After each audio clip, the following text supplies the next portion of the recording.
Welcome to Of Stardust and Earth. Be humble. You're made of earth. Be noble. You're made of the stars. I'm Jen Brown, and this is a safe space for intimate, raw conversations about sexuality, creativity, self-expression, spirituality, really everything that lights my soul on fire. So I invite you to journey with me and the beautiful friends I meet around the globe, diving into provocative explorations about love, life, and being your most radiant self.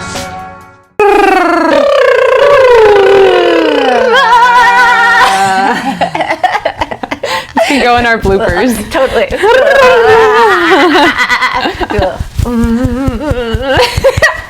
Shake the titties. We might actually just start like that. Yeah. Sarah, thank you so much for coming and playing and talking to me and being here. I'm so excited about everything that you have coming up and that I get to collaborate on with you as well. And I'm really excited to get to just share your magic with everybody in my audience and really talk about all the things that we both are really passionate about. Yeah, me too. I'm really looking forward to it. And every time we hang out, we're like, we need to be recording this right now. Absolutely. When are we going to get on the podcast and talk about all these juicy things that come up? And totally. I mean, you're so wise and so embodied, and so much of what you share just in our casual conversations just hits me to the core and in my heart. And so I'm also really honored to just record one of our deep, vulnerable conversations and share our wisdom with everyone who's tuning in. It's funny because I think over the years too, there have been so many different ways we've connected, but now that we're actually going to be able to do this retreat together, I get to come along with you in January for this gorgeous Fembodiment retreat on the Big Island. It feels like it all just coalesced in this way, and then you're coming out with your book, Fembodiment, which is going to be all about these same principles. And so it just feels like this really incredible way to bring it together to share. Yeah, exactly. When we co-hosted that event, Mermaid Magic, on the beach at Black's Beach, when we had the BreathTWERK and the nude embodiment photo shoot, I just felt like, wow, we have to bring that to Hawaii. We have to bring that to this retreat. And so many women need that medicine of just being in their bodies, being naked on the beach. That's like the most primal, natural way that we can connect with our humanity and our womanhood and heal shame. I know the first time I was nude in front of other women at a women's retreat, it was so vulnerable for me. Yeah. It was so hard. Yeah. I was sitting next to my mentor in a hot tub, and she could tell that I was feeling shame. She could tell that I was scared. And so she just held my hand in the hot tub, and I started crying, and I was like, oh my God, this is everything I need. Just the safety of her presence, to know that I'm not alone in that shame. Yeah. And then the next thing you know, I'm taking my top off, I'm dancing naked in the desert, and I'm feeling free. And I just had to get over that one little hump of oh, this is scary, this is an edge, this is wrong, this is bad. Is this okay for me to be my fully raw, real, naked self? And she gave me that permission, and so did the other women, in the hot tub that were naked. And I was like, oh, this is so easy. This is how it's supposed to be. But I just had those walls, that armor, that shield that was no, this isn't okay. I love the way that you express that, because I think that it can seem like kind of a shallow thing, to be taking nude pictures. But all those different layers of depth are exactly the reason why I feel like it's such unbelievably transformational medicine. And it's really about allowing yourself to be seen, feeling safe and beautiful in your skin, being able to celebrate that with other women, where there's always, for me in my past, been these feelings of judgment, or whatever your society is wanting you to be or to do. So it's you get to practice all of these things, but in a really playful and sensual and fun way. Yes, yes. It does get to be playful. Once you get past that hump of like the discomfort. Totally. What have you found to be in your art workshops and in your nude photo shoots, what have you found to be like the biggest block for people, for women especially, who get in front of the camera or they're up in the middle of the workshop and hundreds of people are like drawing them naked and they're posing? Really, it's just that initial moment. And I think what it comes from is this sense of like, I'm not good enough. Like there's these flaws that I'm personally focusing on, and we all will see certain things about our appearance that we think are not perfect. It doesn't matter, like the most beautiful models that I've ever worked with are oftentimes the ones that are the hardest on themselves. So it really has nothing to do with like what people would even objectively think. It's like we have these things that we focused on, and so it comes up to that moment we're like so scared for people to see those things about us, and it's like actually kind of very similar to like expressing these shadowy parts of yourselves or allowing anything to be seen that you want to stay hidden. So there's usually this moment of anticipation where I'm not even sure if I can do this, and then once you do, within a few even seconds, it starts like falling off of your body. And I've really noticed that when I have my muses model, they might be really nervous, and then within a few moments they're like, this is so natural. I'm just in my own skin, and they start to gain this confidence. And I totally see that. Like we experienced that at our shoot with these women who had never done anything like that. And there was definitely kind of like this nervousness in the beginning. Yeah, because they weren't models. No, not at all. Yeah. And then the moment that like we started like laying in the sand and feeling that sensuality and the sunshine, and you led us in this incredible dance practice, and then it started to be like, wait, this isn't something I need to be afraid of. It's something that I can just have fun with. And it's not even that you forget, it's like you actually don't have that self-consciousness anymore about these parts being bad or you know, not desirable. So yeah, and I think those parts can be external or internal, right? For some people it's like, oh, this like, you know, my stretch marks or my body hair, or something about your body physically. Yes. And sometimes it's more internal. Yes. It's like, I can't let myself be seen in my rage or my sexuality or my like my dragon like craziness. Because that's so tied to your identity of what will people think about me. Yeah, that's something that I really love, is the way that you create a safe space for people to play with different archetypes and different parts of themselves, and to express all of these things, because we are the full spectrum as humans.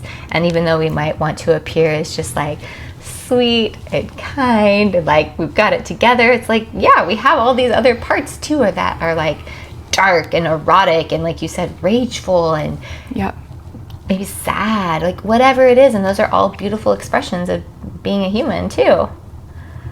Absolutely. Okay, let's go back to, so your Fembodiment retreat is really based on these different pillars of what your book is going to be about as well. So do you want to share what those are? Yeah, so this is going to be all about the 4 feminine superpowers. And these superpowers have been suppressed, they've been demonized, they've been judged, and women have literally been killed for inviting them online and showing them publicly and even privately. And the superpowers, if a woman doesn't fully embrace even just one of these, it can cause all kinds of suffering and imbalance. And if it's missing, if it's suppressed, if it's repressed, then that is where we see like these immune imbalances coming up and physical ailments in the body, sickness. We get into like injury or car accidents. For my case, that was very much a wake-up call for me. Wow. Was getting into a very serious car accident in, what year was that? 2013, I think. And it was like an impactful wake-up call of just like, what are you doing with your life? Like, wake up. make a change, you need to start taking better care of yourself. If you saw my car, like a photo of the car, you would think that I would have died or something. Like it looked terrible. Wow. And yet I luckily walked away with just like some scratches and bruises and whiplash and nothing that was like too serious physically. But it was more the mental and emotional impact that had of like literally waking me up like an alarm clock. And that took me down a path of healing my body and healing somatically because I had held on to that trauma in my body. And so I kept feeling this like weird pain in my left side. And I couldn't explain it. Doctors couldn't explain it. I wasn't sure what was going on. And it was because it was like a ghost of this past, of this trauma held in my body, the left shoulder, the left hip, where I had like hit the side of the car and it left that impact. And so there was this tension, this crunchiness held from that physical trauma. And then through somatic body work, through breath work, through massage, through dance and yoga, I was able to heal it and create more balance and harmony back in my body and in my mind and spirit, because what that car accident was showing me was that I was completely off path. I was not doing my sacred work. At the time I was working for this marketing agency and doing marketing work for these brands that I didn't really care about, and it felt kind of like soul-sucking work. And shortly after that was when I decided to move to Los Angeles and start teaching yoga and doing ecstatic dance and meditating and like really getting like, okay, I'm getting back on path, taking those baby steps. So the feminine superpowers, just to bring it back to that, is like, if we think about these stories of superheroes, right? They have these incidents, or like getting bit by the spider, or like these moments that ignite their powers. I love that. And when we have these, what you said earlier, rites of passage. I love that terminology, like igniting your superpowers instead of it being a traumatic event that wounds you. I mean, maybe it is, but then that's also this rite of passage that is going to create a catalyst for your growth. Yeah, exactly. Exactly. And I think back to that scene even in Harry Potter when like, you know, they go off to the island and Hagrid breaks down the door and he's like, you're a wizard, Harry. And it's like this moment of like, oh my God, you're right, I am. What have I been doing? Like, he's 11 years old and he's like, what? Yes, I am a wizard. And you kind of embrace these parts of yourself. You embrace your superpowers for the first time. And sometimes it's like a very quick awakening moment, and other times it's a slow burn where you're like following these breadcrumbs of, oh, like, let's follow this curiosity, and I wonder what this would be like over here, and what is this going to be like? And then you see how it all kind of meshes together at some point. That's amazing. So that's what really then your own healing is what sparked you going in this direction of being able to open to all of these different parts of yourself. And would you say that that's the theme? Like, has it always been because you are discovering ways to be able to grow and heal yourself, and then that's what you're sharing? Pretty much, yeah. My body has been my oracle. Of course, I have teachers and mentors, and have read a lot of books and done a lot of training, and have done like a 400-hour somatic coaching training. But really it's in like the lived experience that you really get the gold, and you go through the mud and the mush and the shit. And then that's what creates the lotus flower of like the blossoming of your superpower. And for me, that was healing my period, and after not getting a period for 10 years, being on hormonal birth control. It was healing from my abandonment wound of losing my father at 5 years old, and like really feeling the heartbreak of that, and navigating the ways that abandonment wound was showing up in relationship, and how I was attracting partners that were almost like putting salt in the wound, you know? Like, how many times have we attracted a partner that is here to literally mirror back to us our own greatest wounding. Yeah, I mean, I think that's what relationship is actually about. I mean, I think it's about all of the pleasure and the fun and excitement as well, but it is the potential to be our greatest teacher. And it's interesting how, especially the earlier relationships, when you don't necessarily have that kind of self-awareness or that way of seeing, you just see it, like you said, as salt in the wound, and not as a potential to be able to excavate and heal those things. Yeah. Yeah. It's our biggest teacher, our biggest mirror. And it's, again, like a catalyst. It's a rite of passage. It's like this landing pad or starting pad, launching pad, that's the word I'm looking for. Like a launching pad for that next evolution and that next layer of evolution that you're stepping into. And I know you had a really deep experience that with your past marriage, and Totally. you know, looking at all the ways that you were, you know, not speaking your truth or keeping yourself small, and you've really grown from that. Absolutely. And actually, you say that, that's like, I think we each have certain themes that are really deeply related to our purpose. And so that fear of using my voice and speaking has been like a constant thread through all of the different challenges through my life. And as I became more and more aware of that, then it's like leaning into speaking and using my voice has been what has healed me and what is helping me to constantly bloom and evolve. I mean, even doing this podcast was a big part of that, of being able to use my voice. So it is really interesting when you look back and you start finding your own threads that are unique to you, that run through, and you're like, this is not coincidental. This is actually for me to be able to learn these lessons deeper, so then I can share them with other people, you know? Exactly. Yes. So tell me, what are these 4 feminine superpowers? Okay, well, the first one is your sensitivity. And again, these are the powers that have been judged, demonized, suppressed, repressed. We've been cut off from these. And when we reclaim them, we remember who we are and the power that we have as women, and the power of the feminine energy.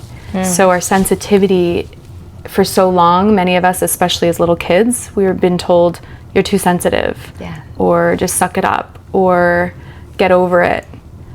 Or when we are sensitive to the non-physical realm and we can see spirits or ghosts or people who have passed over, and then we've had adults say, oh, you're just imagining that, or oh, that's bad or wrong, you shouldn't do that, you shouldn't think about that. And so we are taught that these parts of ourselves, these really sensitive, attuned parts of ourselves, need to be dampened. And then we also live in a world that naturally dampens all of it. Like looking at a screen all day, scrolling on Instagram, none of that is conducive to our sensitivity. Whereas when you're out in nature, you invite that sensitivity online. This is why it feels so good to be in nature, because we're coming home to our true superpower and our true strength and our true wisdom of like, oh, I can feel this tree breathing. I'm breathing with this tree, because the air that I'm breathing out, it's breathing in, and the air that it's breathing out, I'm breathing in. And there's this beautiful symbiosis happening and this exchange that we can't really feel when we're just sitting here scrolling. Absolutely. We're numbing ourselves, we're cutting ourselves off from that. And the more we lean on like technology and AI, although there's a gift of that, right? But I'm going to be talking about the gift and the shadow, I think, with each of these. Is like the shadow, of course, is that we're disconnecting from our sensitivity. And the sensitivity of the feminine heart is also feeling so deeply, like crying and feeling and grieving and allowing ourselves to express emotion and letting ourselves be seen in that. It's scary, it's vulnerable. Yeah. But it is a superpower. And I know many women, and so do you, including ourselves, who are not only turning on the superpower of sensitivity, but are using it to make a living and to sustain themselves. Like, creativity is also an aspect of sensitivity. Absolutely. Where if you're sensitive to light, you can see how a photograph is going to look in this setting versus that setting. And people who are not sensitive to that, they're like, I don't know, it's the same to me. Yeah. Whereas, like, you're attuning to your body and your senses, your sense of sight, your felt sense of space around you. Yeah. Proprioception. And you're also tuning into the light. Yeah. That's so interesting. Even just reframing the term sensitivity and using it in that way of like attunement or awareness or presence or a capacity to feel in these ways.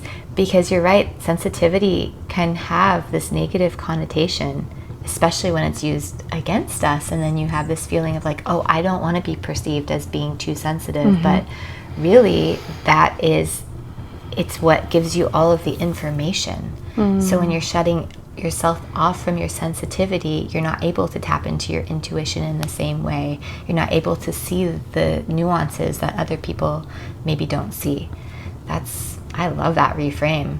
What are some practices then that you do or that you offer that can be part of the retreat perhaps too, that kind of tap you back into that sensitivity?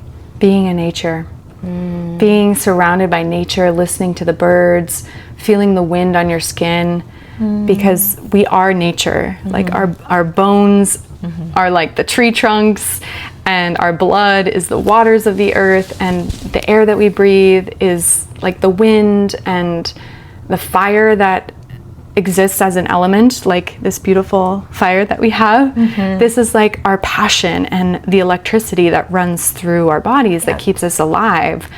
So even if we feel disconnected from nature, all we have to do is tune into our bodies and we remember, oh, I am nature. Yeah. It's like I close my eyes and I'm going outside because I'm just here in my body. And then bonus points if you actually are going outside and going to beautiful places like Hawaii, where the nature, you can't escape it. Even when you're inside, you're still outside. Absolutely. It is so feminine. It is so heavenly. It is literally like heaven on earth. Yeah, just it's a full dripping. sensory experience that just holds you in this womb. And especially, I feel like the Big Island, particularly to me, there is a power there that is so visceral. Like from the very first time that I went, I was like, whoa, this is moving something inside of me. And I've always had very profound experiences there. It's just like the volcano, that fire that we're talking about, but then also tempered with like the water and the lushness and the animals. There's so much animal life.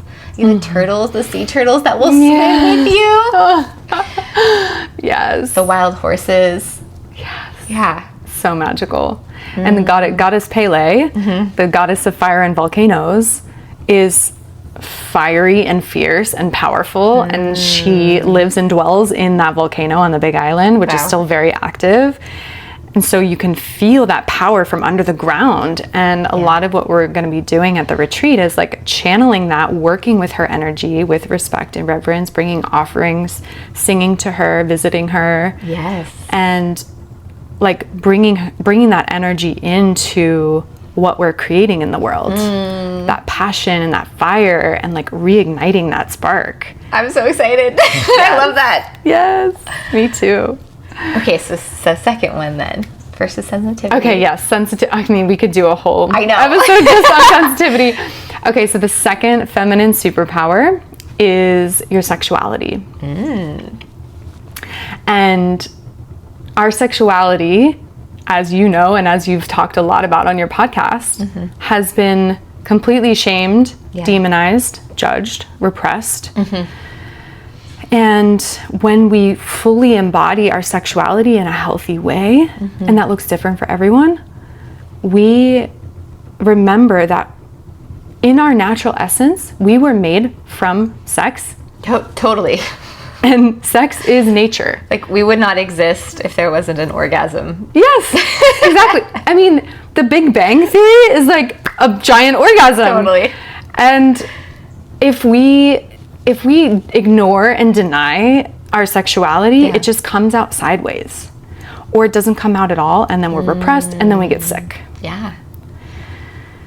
So when it comes out sideways, it might come out in ways that are harmful to ourselves or others. If it's repressed and we just ignore it and deny it, like a lot of religions tell us to do, then we don't know what to do with it. We feel shame, we feel wrong, we feel bad. And then that energy gets so stuck inside of us that it literally creates illness. Yeah. And I know this because that was my experience. When I had amenorrhea, the absence of period, first it was because of hormonal birth control. I believe very strongly that the hormonal birth control was what originally knocked off my cycle and the hormone balance and all of that. But then once I got off of it, I was thinking, oh, I'm off of it now. My period will come back. Everything will be good. But it took me like 4 years to get my period back from being on the birth control. And that 4 years, I was realizing like how suppressed I really was and how I was not at all connected to her, to my yoni, to my womb. It was like, I knew she was there, but I didn't want to look at her. I didn't want to like touch her. I was just like, no, that's not for me. That's for him. Exactly. I totally had that same feeling, which is so wild. Like how do we even grow up not realizing that our bodies are first ours? Yeah. I just don't think we're taught that. No, we're not. It's so interesting. I think a lot of women have the same experience. Like, it would even be weird for me, like, I can't give myself an orgasm, but somebody else can. What? Yeah. That doesn't make any sense. Right? You know? Like, or like you said about, like, I don't want to look. Like, I was well into adulthood before I ever even used a mirror to, like, see what my yoni looks like. Yep. And I had partners who were looking, who were experiencing me. Like, that is so bizarre. Yes. And they're experiencing you, but it's like you aren't fully experiencing you. Not at all. Yeah. Yeah, I was not present. So you were in the process of healing your period. Was there anything else then, as you talked about, like that sexual, like shame and repression, how that creates illness? Was there other illness that you encountered or any other things with your body? Yeah, when I was getting tested, like figuring out why I wasn't getting a period, I got an abnormal pap smear and they said it might have been preeclampsia, and then there was like questioning about whether there were fibroids or cysts. So the doctors kept throwing out all of these different diagnoses, but nothing was like, okay, we can for sure diagnose you with this. And then another one was perimenopause. And you were like, I was in your 25, 20s. I think. Oh my God. I was like, I'm pretty sure it's not that, but let's see. And I kept going to these doctors, these gynecologists, and then eventually I went to, wait, did I say preeclampsia earlier? Yeah. I think I meant perimenopause. Okay, that makes more sense because I did have severe preeclampsia and HELLP syndrome with my first daughter, and I had her at 30 weeks. Like super premature. Yes, so I was that's like, right. oh, can you have it if you're not pregnant? No, I think I was maybe picking up on that. I was like, perimenopause. But perimenopause That's what I meant to say. age is very bizarre. But actually, I have heard of a lot of women, especially like women too, who do a lot of yoga and exercise and like extreme, like with their eating, like very controlled and all of these things that disrupt our hormones and are just like detached from your body. It's not that uncommon. Yeah. And like you said, being on a hormonal birth control. So your body is just like, I don't even understand what's happening. You know, it has no home base anymore. Yep. And I was doing a lot of yoga, hot power yoga twice a day. I was like working my body hard. Yeah. And I went vegan. So I probably at the time wasn't getting enough nutrients. And I was also disconnected from my sexuality and my feminine energy. And so eventually I started yoni steaming. I got on a yoni steam regimen where I was steaming and allowing the steam to just relax my muscles there and allowing the herbs to nourish my womb space. And I started doing more like somatic body work that was just releasing tension from my body, just getting a little bit softer and more relaxed. And all of this was nervous system healing too. Yeah. So this was kind of before nervous system healing was like, you know, trendy. Yeah. And I didn't know that that's what I was doing, but it was a big part of it. And also doing a lot of breath work. So healing through the breath, healing trauma through the breath, healing and allowing like this stored pain and grief and shame that I'd held in my womb space to just come up and out. And then through dance and twerking and like shaking my ass and letting that, like whatever was stuck around my hips and my womb, just letting all of that go and get shaken out and shaken up. And through the combination of these modalities and also Reiki healing as well was a big part of it, I was able to get my period back. Wow. And now I have regular, very predictable periods that I track through an app. And when I bleed, I'm like fully in my womb cave and just resting. I mean, you've probably, You're so good at that. You've probably texted me to hang out. Hey, want to hang out? And I'm like, sorry, I'm in my womb cave. I love it. I think that should be normalized, because I feel like it's really challenging. I even talked to my daughter about this, because like now she is in high school and she plays competitive sports, and there is no sensitivity from anybody about like when the girls are on their period and they need time to rest. That doesn't exist, you know, and that's like very indicative. I mean, that starts early.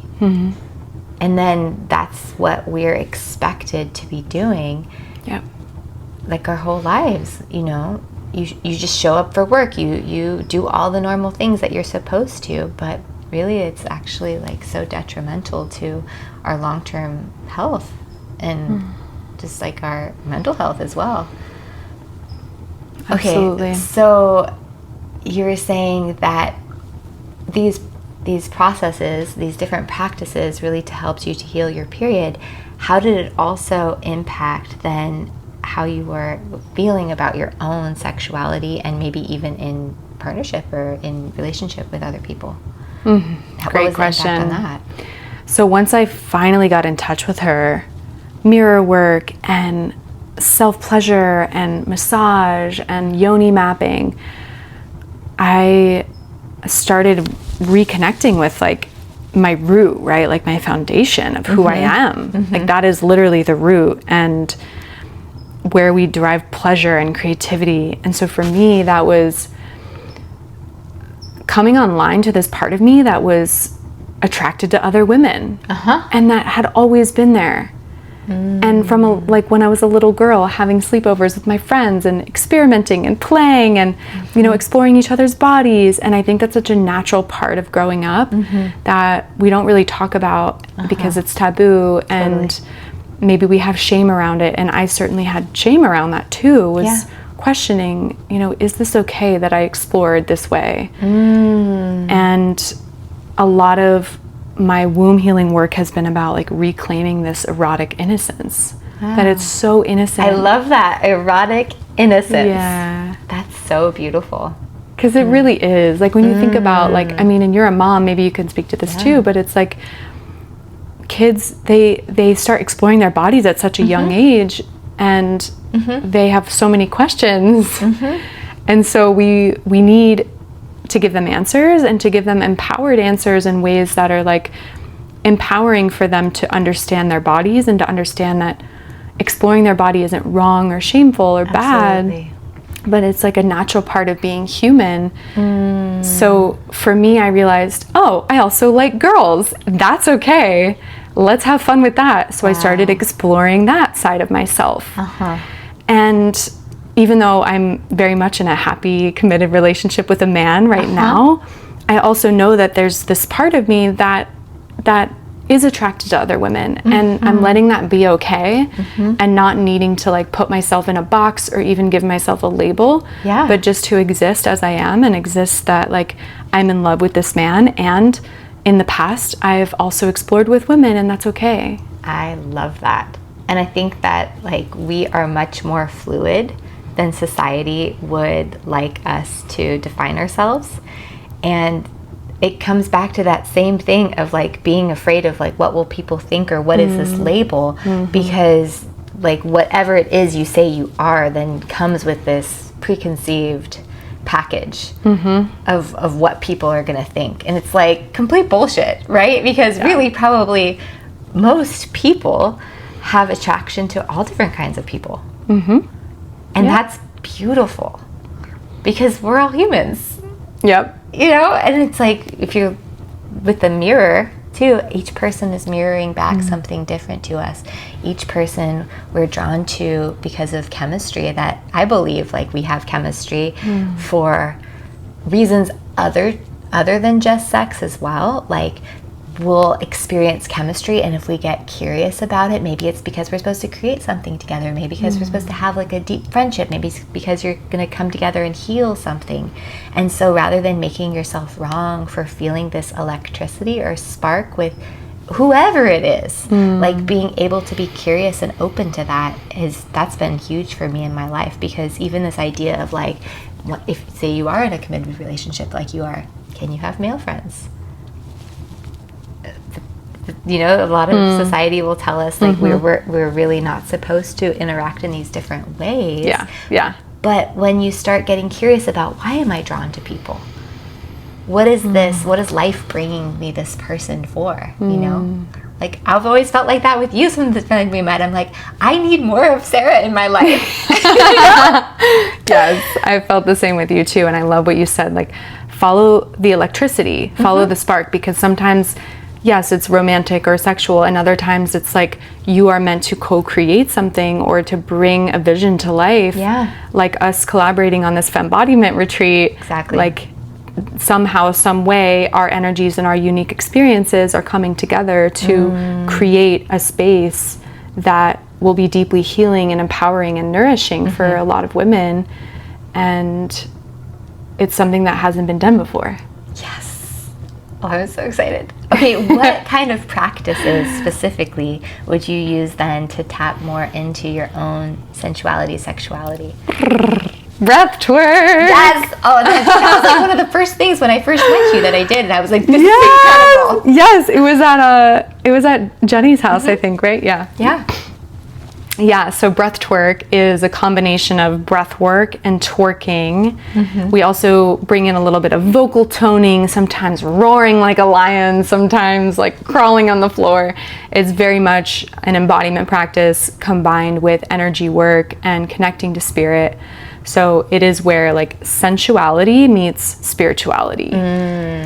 And that's what I love about this practice and about the feminine superpowers, is that we don't need to have our sexuality as separate from our spirituality. Yeah. And that's what Tantra teaches as well, is like these are not separate, but they're actually doorways into the same thing. Because when you are creating life, whether that be through your womb, like you're actually birthing life into the world, and motherhood is a huge part of this second feminine superpower of sexuality, because you're literally creating, birthing, sustaining human life through your body. Like, please name something that is more powerful than that. So allowing the wisdom of the body and the creative life force energy of the body, aka Shakti. Shakti means power in Sanskrit. And Shakti is that feminine energy that creates and sustains life. And so tapping into that through the breath, through your energy, and through the twerking and dance is a combination of tantric practices, really. These are like ancient rituals that I've now created into BreathTwerk. This is a practice that allows us to really reclaim that. And to come home to the body, to come home to our erotic innocence, and to also have fun and play while we're in that sexual energy, because especially for women who have shame around it, it's like, oh, okay, this shame's coming up, this is bad, this is wrong. Okay, let me breathe through this. And then now I can just like play and be loose and twerk and dance and just let it all go. And I know you did a powerful episode with Liv from Madhouse on the magic, what was it called? The magic of twerking. Totally. And, yeah, so just getting into like there's a whole science in it now of like why twerking can help release that trauma. Even just from the perspective of like shaking. It's so good for our nervous systems and our bodies to shake, and then you're shaking at your root chakra. Just that alone, it's like releasing so much that we're storing right here. But then all the other parts that you're talking about as well, like just allowing your body to do these things, so like being able to be present with other people, especially with other women, and to celebrate it and to have fun with it. Yes. It's so healing. So lots of dancing, lots and lots of breath work and shaking and all dancing. Okay, what's the third one? The third feminine superpower is spirituality. And this is kind of an emergence of the first two, right? Like being sensitive to the non-physical realm and being turned on in your sexuality and in your sexual power, and having a healthy relationship with your sexuality. So the third piece, spirituality, is about having a spiritual connection, because without a spiritual connection, we are constantly looking to be filled by everyone and everything outside of us. We are becoming like horizontally sourced, of like looking out here on the horizontal plane in the 3D world of like what can fill me. Whereas when we're spiritually sourced, we are vertically sourced. We're sourcing from the earth below, bringing that earth energy up, and then we're bringing the energy of our higher self, of God, goddess, down in through the crown, into the heart, into the womb, into the body. I love that. As women, we have this beautiful vulva, we have a vagina, we're like receptive, we're receiving. And yes, of course, we're givers, but we give through the heart, we receive through the vagina, and we want to be filled. Like the deep yearning of the feminine heart is to be filled. Like, fill me up. Like, fill me up with nature and with life force and with God and with your cock and like you know, like just fill me all the way up. I just want to be filled. Like we want to fill with like chocolate and food and like, you know, that is like the deep yearning. And so when we're looking on the horizontal plane for that all the time, it's insatiable. Yes, exactly. It's insatiable. And it's not wrong or bad that we look to the horizontal plane. Because we're also here to experience all the pleasures of being in a human body. Yes, exactly. So there's nothing wrong or bad about that. But it's just like a missing piece. Like we need both.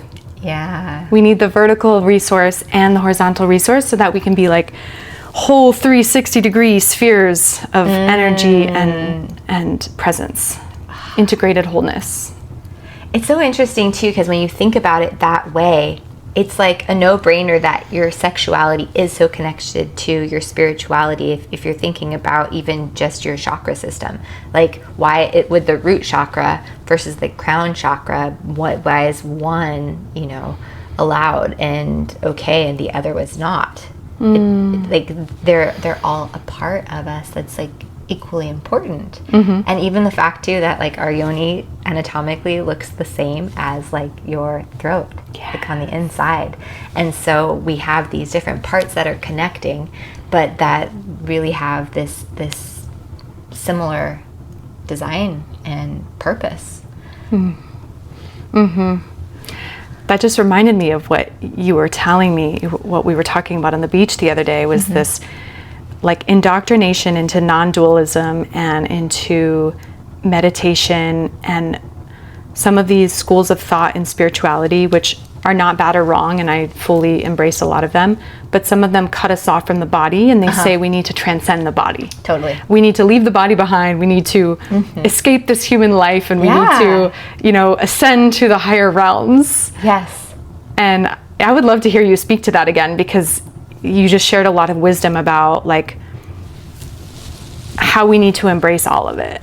Yeah, I mean, the more that I realize, like, why are we here? I mean, if we are spiritual beings that are having a human experience, then we are here to actually integrate. And so there isn't really any way, like, if you're transcending and you're leaving this whole part behind, which is including the sensitivity, it's including the senses, then we are missing out on so much of what the entire purpose is, I think, to be human. Yeah. And there's got to be a reason why, even when we think about how our experiences impact our physical body, why we store trauma in our cells, in our tissues, it's because we're meant to be connected and work with it, right? It's not so that we can just like leave and go to a different realm. And yeah, I definitely like any of the religions and things that try to tell us that it is not spiritual to actually be in your body. I feel like that is just to control. It's like the main purpose of that is so that we are disconnected, because the more connected we become, the more powerful we become. Amen. And I totally see that, like on our paths, like just even our own conviction and our own confidence in being able to move freely through the world as who we are. It's so strengthened and enlivened by that connection to the body. Yes. And this is why the superpowers have been so controlled and demonized. Because if we had all 4 superpowers online, unfuckwithable, unmanipulatable, uncontrollable, untamed, I love that. uncaged, like fully expressed. And that is where we're going. We're headed in that direction. I know there's a lot happening on the planet that says otherwise, but we are heading in that direction because more of us are coming online to our sovereignty and to the power of choice and to listening to our bodies and to our intuition, especially as women. I mean, we see this global uprising of women and the feminine consciousness, and women reclaiming their sexuality, their spirituality, and their sensitivity, and supporting each other, which brings me to the next one. If we want to move to the 4th superpower, is sisterhood. Because when women gather, especially in a circle, which is the most powerful human formation we can have in a circle, right? It's a closed loop. It creates a vortex of energy in the center, and you can manifest, you can co-create, you can heal, you can accomplish a lot in a circle of women. And the power of sisterhood for me, like I would not be here if it weren't for sisters like you and so many other women who have supported me, like my mentor who held my hand in the hot tub when I was crying and scared, and like friends and sisters that have believed in me when I didn't believe in myself or didn't see myself. And the women that I've co-created with, collaborated with, and we've helped bring each other's visions to life. Because the pillar of sisterhood is like, we are here to co-create and collaborate, not compete. Whereas competition is more of a masculine energy, and there is competition on the planet. Like there is an energy of competition, and there's nothing wrong or bad about that. It's just, it's not as aligned with like the feminine heart. The feminine heart wants to collaborate. She wants to work with other people for the greater good, to uplift our collective. It's more like we over me. And so when we collaborate, we realize we get more done.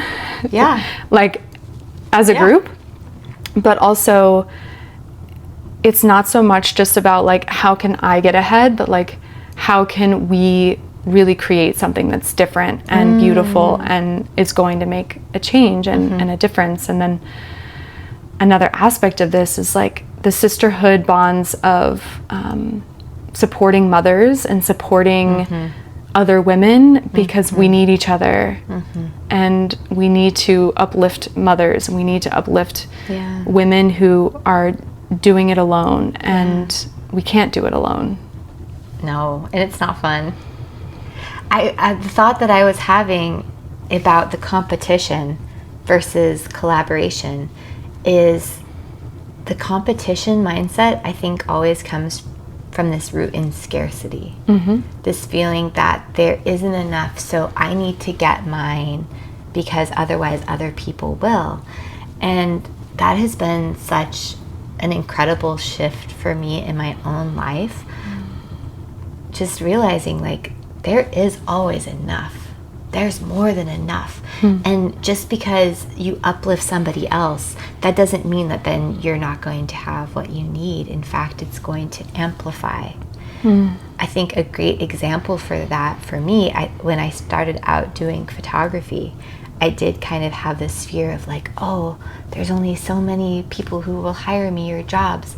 And I very serendipitously, like one of my best friends in the world, Megan, she is not just another photographer, she's an embodiment photographer who had a very similar life path and does really similar work to me. And it's so fascinating because like our friendship has just exploded. Like the more that we embraced that collaboration, we create so much magic together. And I think that at an earlier stage in my life, it would have been really hard for me to see somebody else in my same community and field doing something similar, because I'd be like, oh no, does that mean nobody's going to hire me? And for both of us, we're like, it's even better together, you know? And it's even better when if somebody wants to choose one of us because they feel more comfortable, we're like, fuck yes, you know? Like, I'm so happy for you. And just finding those places in your life where it's like, that has to do with your survival. And I think that that's when your survival gets triggered, then that's when people have this feeling. And I think that that's where most of like the rivalry and jealousy comes from within, like, between women as well. And it's something that's propagated by this feeling of like, oh, there's not enough men, there's not enough jobs, there's not enough whatever it is, resources, right? But it's not true. And when we are able to come together and then to just like celebrate what makes us each unique and beautiful, and it's not like, oh, you're so beautiful, so I can't be. It's like, no, we all can be. Then it just, there is like this magic that happens. That's what I love about doing these retreats with other women. I think that it is very, very healing. And then you have this like trust and safety. And both of us love men. It's not about like not including men. We do lots of events and things with men. I think that is fabulous. But there is something really special about having a safe, sacred space that you're able to really feel free to open, and then also to address some of those wounds that maybe exist just between women. Thank you for speaking to that. It's so prevalent, especially in our spiritual communities and in the coaching industry and in the healing and wellness industries, where there seems to be a lot of competition and there seems to be like the market is saturated and you know, everyone wants to be a coach. And I just want to say that there's so much space because there's more people that need coaches than there are coaches. That's it. Right there. The demand is greater than the supply, and so basic economics, like we still need more people to rise into their power. There's still space for everyone to be in their unique superpower and their unique essence. And imagine a world where everyone is powerful, everyone feels beautiful and in their gift, and everyone feels like they're on their path. Then there's nothing to be jealous of, because no one has what is yours. Like, you have what's yours, they have what's theirs. And we're kind of staying in our own lane in a way. It's like, okay, I'm gonna stay in my lane, you can stay in your lane, she can stay in her lane, and together we might come together and co-create something because we're capitalizing on our gifts. And even if those gifts look similar, to your point, like, there are people that might resonate with one person over another, and that doesn't make anyone less than or inferior or superior. It's just, okay, this is the truth of the moment. Like, this is the truth of this is this person's truth. And I think when we choose ourselves fully and choose our own path and feel like, for me, it's been like a constant choosing. Like, it's not this just that I chose it once and now I'm good. It's like, I have to continually show up, like, almost every day now. Yeah. Be like, I choose this. I choose myself. I choose this life. I choose my path. I choose to be connected to God and my sensitivity and the goddess. And that might look the same as someone else's. It might look different. And I just get to keep choosing myself over and over again. Because when we want to feel chosen by someone else, we're like, oh, pick me, please. That, again, creates the competition, right? Totally. Because then it's like, oh, how do I rise power above? outside of yourself. Yes, exactly. It's like, how do I rise above the competition rather than like, how can I just be so in my own lane and so in my own sovereignty and energy that like, it doesn't matter what they're doing over there. Totally. Or if what they're doing is similar, that's amazing, because that's also going to be furthering whatever it is that you're passionately believing in. I have this phrase that always comes to my mind: our desires are divine. And I really do believe that if we are imprinted with these desires, whatever they may be, say it's to be a coach, or to lead retreats, or to be a photographer, or whatever it is, that's because it's such a deep part of what we're meant to express and to learn in this lifetime. And so if you just trust that because you have that deep yearning inside of you and that excitement for something, like if you follow your excitement, you're never going to go wrong. Yeah. You know? Yes. And like you said, if you wake up every day and you're like, okay, wait, what is my purpose? This is it. This is what makes my heart sing, you know? Yeah. I've definitely had to do a lot of that. Like, I feel really confident in what my purpose is. The challenge can be like societal judgment. It can sometimes make me be like, oh, is this too much? Is this whatever? But when I come back to like what makes me feel the most alive, what makes me feel really excited to get out of bed, what makes me feel like I'm actually like connecting on a deep level with people and touching like their truth of who they are and letting them see the truth of who I am. And if I'm doing those things, then it can't be wrong. Yeah. You know? Yep. And I certainly don't want to go back into like hiding back into like a shell and a costume and a mask. You can't. No. You literally can't go back. It's not even possible. It's not possible. It's like you already ate the red pill, right? Yes. There's no return. Yeah. Oh. And that falls so deeply into the second superpower of sexuality, of like following what makes you come alive is like following your turn on, following what turns you on, what excites you, what makes your pussy wet, like what is actually going to get you out of bed in the morning. Yeah. We all need more of that. Yes. I need more of that. I know. If we just align our lives to that, that's why I stopped calling what I do work. I don't even say that. I say, I'm doing my passion. I'm doing my purpose, you know? Because it just is a different energy when you actually, if you say, I'm devoted to this. You can be devoted to practices. You can still have, discipline even has kind of a negative connotation that I prefer devotion. Like if you show up with devotion for yourself and doing the things that make you healthy. And eating well and exercising and just all of the daily things of showing up to your practices. Yeah, it's just a different energy to move through the world. Absolutely. That's what I love about like when I'm envisioning too what we're going to be doing together in Hawaii.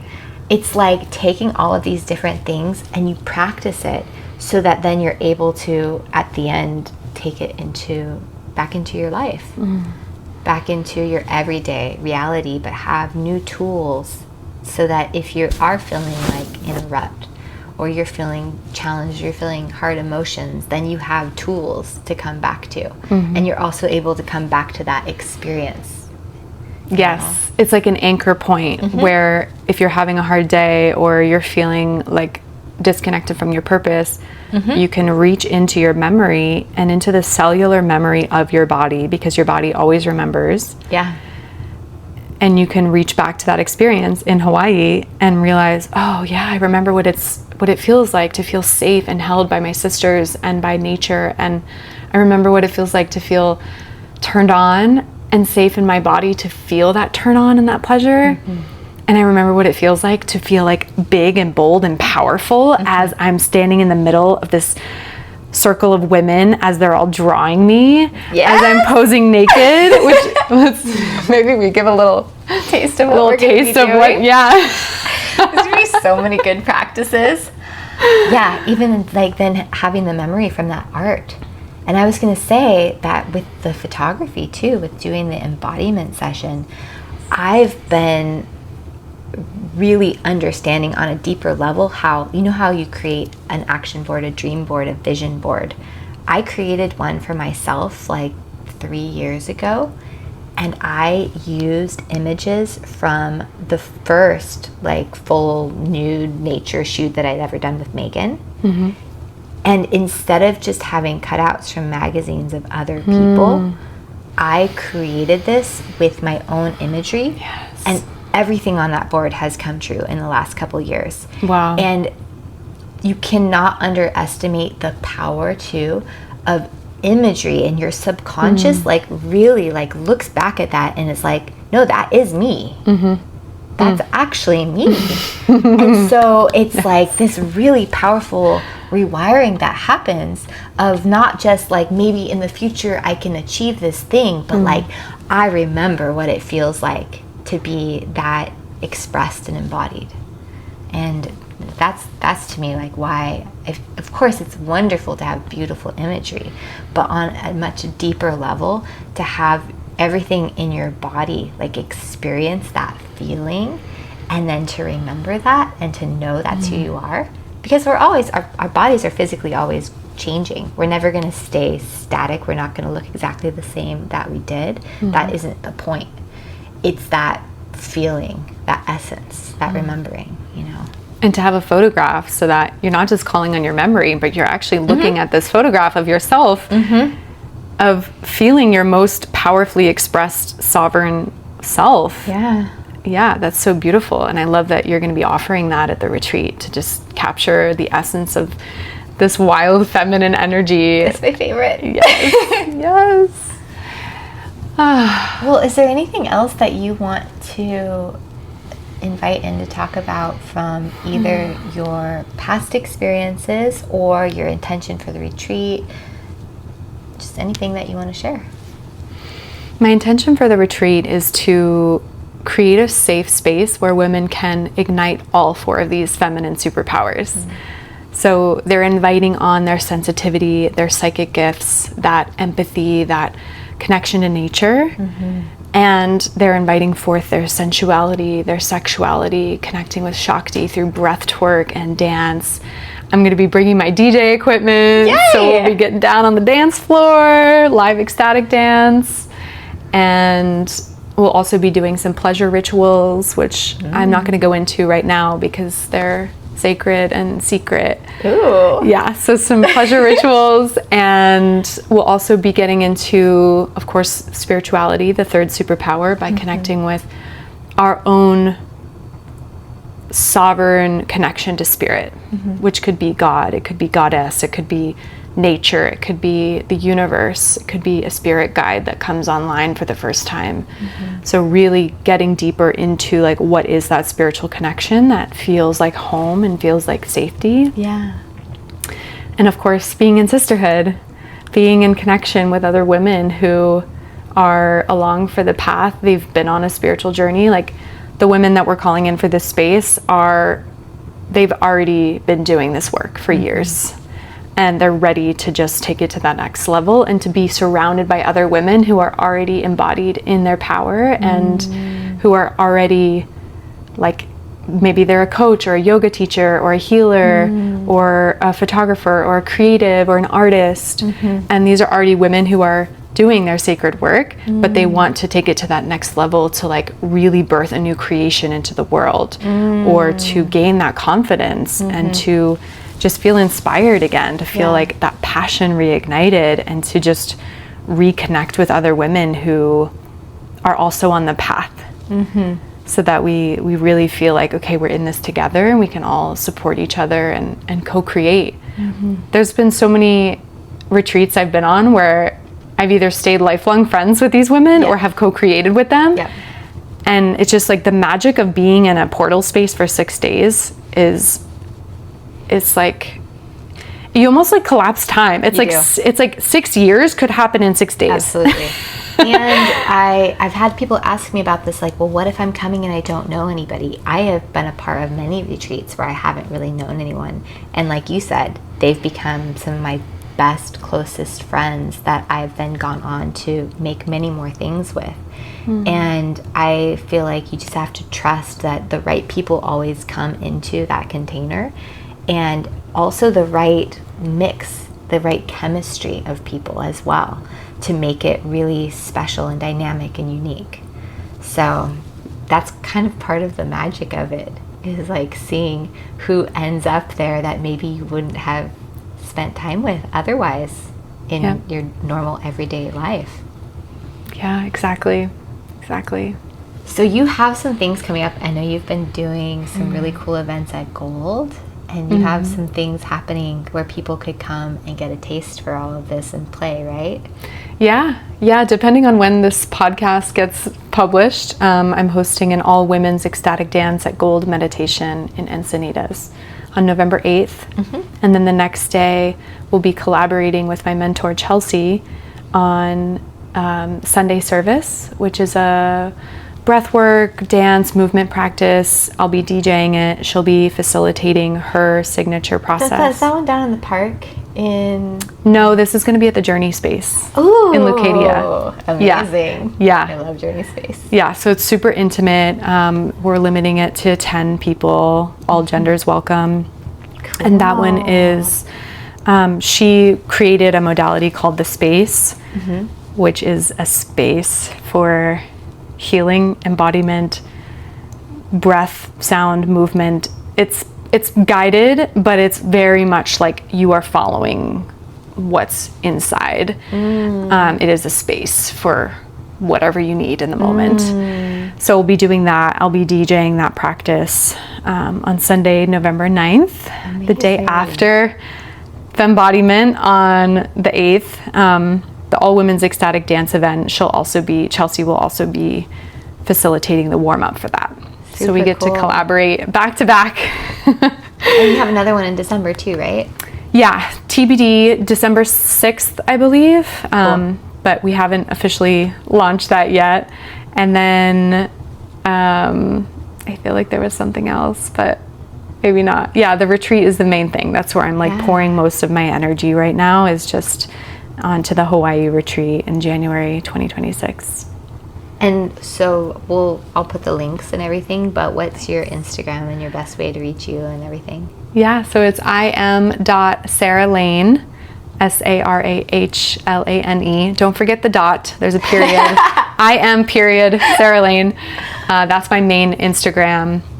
And that's probably the best way to reach me. I also have a YouTube channel. Yeah, you have a great YouTube with a lot of resources. Thank you. Yeah, that's where all of my like free resources, free content, free teachings, all of that's going to be on my YouTube channel. There's a little bit on my Instagram as well, but mostly YouTube is like where the gold is. I love that. Yeah. Oh, I'm so excited. Thank you for doing this with me. My pleasure. So fun to talk to you. you. Yes.